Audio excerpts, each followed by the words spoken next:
Hi friends, சங்கீதம் 2வது அதிகாரம். ஜாதிகள் கொந்தளித்து ஜனங்கள் விருதா காரியத்தை சிந்திப்பானேன். கர்த்தருக்கு விரோதமாகவும் அவர் அபிஷேகம் பண்ணினவருக்கு விரோதமாகவும் பூமியின் ராஜாக்கள் எழும்பி நின்று அதிகாரிகள் ஏகமாய் ஆலோசனை பண்ணி அவர்கள் கட்டுக்களை அறுத்து அவர்கள் கயிறுகளை நம்மை விட்டு எறிந்து போடுவோம் என்கிறார்கள். பரலோகத்தில் வீற்றிருக்கிறவர் நகைப்பார், ஆண்டவர் அவர்களை இகழுவார். அப்பொழுது அவர் தமது கோபத்திலே அவர்களோடே பேசி தமது உக்கிரகத்திலே அவர்களை கலங்க பண்ணுவார். நான் என்னுடைய பரிசுத்த பர்வதமாகிய சியோன் மீதில் என்னுடைய ராஜாவை அபிஷேகம் பண்ணி வைத்தேன் என்றார். தீர்மானத்தின் விவரம் சொல்லுவேன்.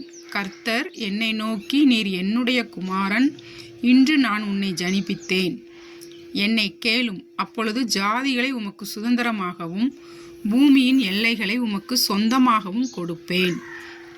இருப்புக்கோளால் அவர்களை நொறுக்கி குயகலத்தைப் போல் அவர்களை உடைத்து போடுவீர் என்று சொன்னார். இப்போதும் ராஜாக்களை உணர்வடையுங்கள், பூமியின் நியாயாதிபதிகளே எச்சரிக்கையாயிருங்கள். பயத்துடனே கர்த்தரை சேவியுங்கள், நடுக்கத்துடனே கலிகூறுங்கள். குமாரன் கோபம் கொள்ளாமலும் நீங்கள் வழியிலே அழியாமலும் இருக்கும்படிக்கு அவரை மூத்தஞ் செய்யுங்கள்.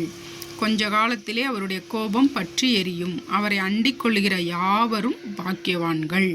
God bless you, my friends.